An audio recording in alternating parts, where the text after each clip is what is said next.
Hey guys, Anthony here, and today this is part 2 on this video series on the topic of hell. Today I'm going to actually talk about the word hell exactly and how it's been mistranslated and misconstrued because we've put 4 different words that we use to describe hell that describe actually different realities. So I'll be talking about those words, and I'll be also talking about the lake of fire, which is one of these elements, in the next video. So now, let's go through the words, different words in Hebrew and Greek. Before being in English, God didn't write the book in English. No, it came first. Yeshua spoke Aramaic. It was Hebrew. Then it was translated into Greek, and then into the Latin, and then into the very different modern languages that we have. So when we look back at the Hebrew and the Greek, we see 4 different words that have been translated in English as one word, hell.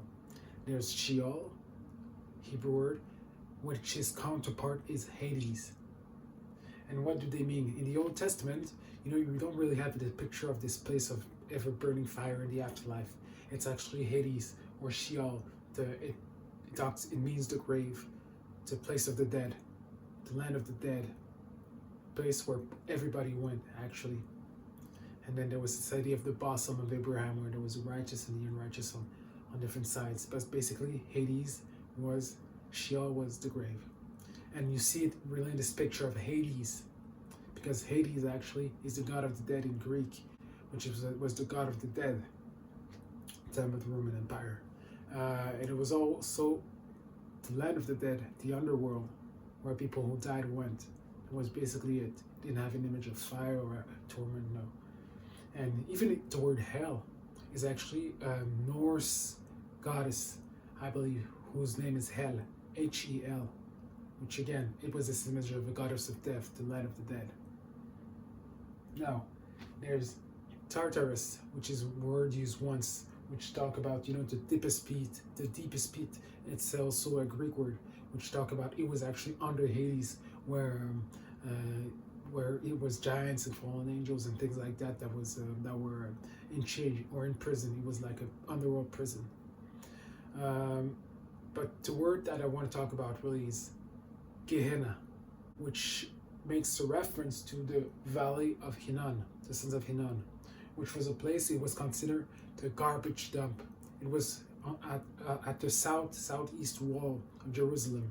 It's a reference to a physical place where they was really throwing the garbage, the trash, even dead corpses.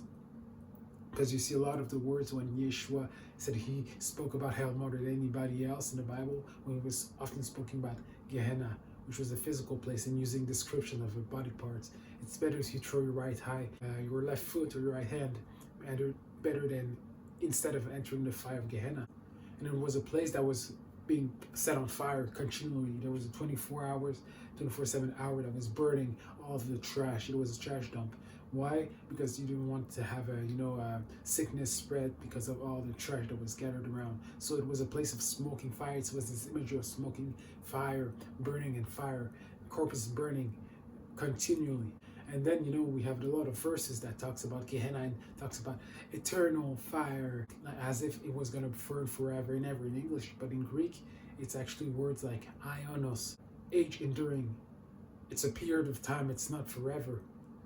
Throughout the translation from the Greek to the Latin, the word that was meant as a period of time of burning, it was translated to eternam, which is Latin for eternity. And in English, we got the word eternal.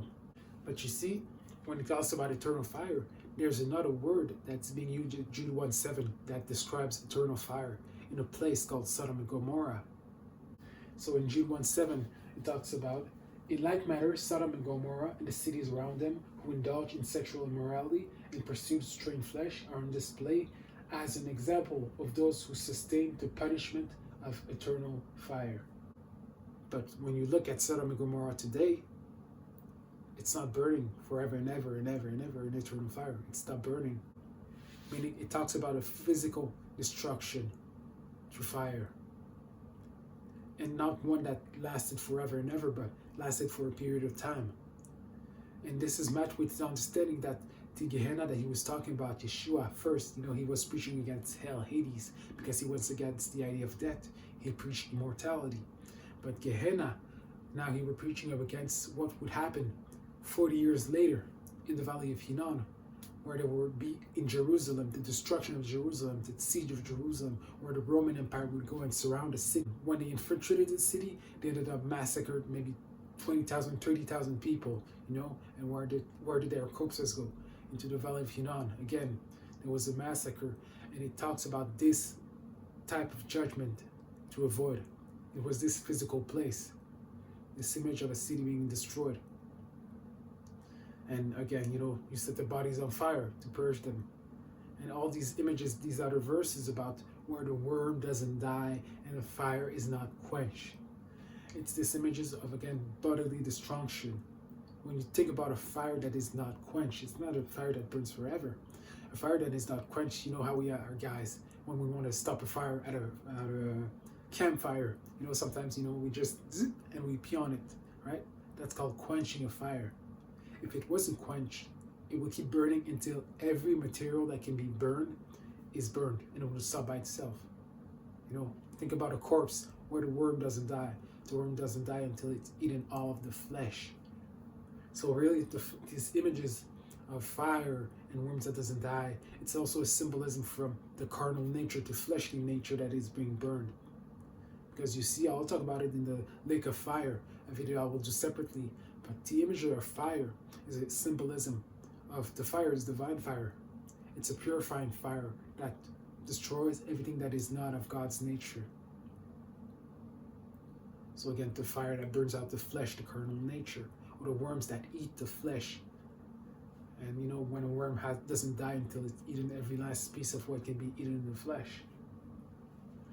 So that's pretty much it for the different words that you see against Sheol, Gehenna, Hades, hell, all those things that have different connotation but have been mashed together, including the lake of fire, which will be the topic of my next video, which is actually more of an image of a crucible, right? The crucible of fire where people are refined.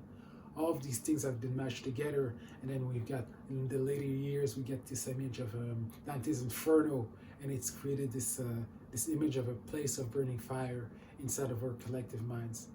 But when you look at the Greek to Hebrew, it doesn't actually give this image. So yeah, again, and then we say things like, the Bible said, the Bible that God, again, did not write in English word for word, no, but it was translated, and through translations, errors, things get lost. And one last thing about the Valley of Hinnom, the Gehenna, it's interesting because it was a place where there was a divinity called Molech, where people in that place, the Valley of Hinnom, they would sacrifice their children. They will make them go through fire. What it means, they would have this statue of Molech that would be sizzling, they would be set on fire, where its metal would be sizzling, and it had arms like this, and they would put the baby, and then they would put the baby on it, and it would sizzle, and it would burn, and it would die. That was a sacrifice. And this image of Molech, of somebody that would allow their child to go through this fire to forever torment.